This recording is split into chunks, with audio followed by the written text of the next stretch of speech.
મહેસાણાનું વિજાપુર કે જ્યાં એક સપ્તાહ પહેલા 8 વર્ષીય બાળકીને ઇન્જેક્શન આપવાના કેસમાં હજી સુધી મુખ્ય આરોપી જ ન પકડાતા પરિવારમાં આક્રોશ ફાટી નીકળ્યો।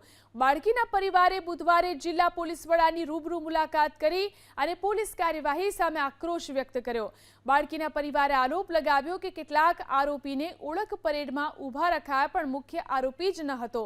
મુખ્ય આરોપી હજી સુધી પોલીસ પકડથી બહાર છે, ત્યારે તેને તાત્કાલિક પકડવામાં આવે। એટલું જ નહીં, બાળકીના પરિવારે ઇન્જેક્શન આપનાર આરોપીઓ વિરુદ્ધ પોક્સો સહિતની કલમો હેઠળ કાર્યવાહીની પણ માંગ કરી છે।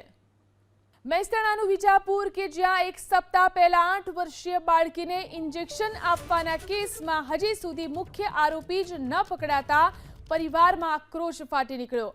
બાળકીના પરિવારે બુધવારે જિલ્લા પોલીસ વડાની રૂબરૂ મુલાકાત કરી અને પોલીસ કાર્યવાહી સામે આક્રોશ વ્યક્ત કર્યો।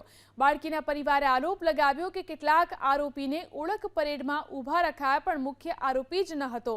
મુખ્ય આરોપી હજી સુધી પોલીસ પકડથી બહાર છે, ત્યારે તેને તાત્કાલિક પકડવામાં આવે। એટલું જ નહીં, બાળકીના પરિવારે ઇન્જેક્શન આપનાર આરોપીઓ વિરુદ્ધ પોક્સો સહિતની કલમો હેઠળ કાર્યવાહીની પણ માંગ કરી છે।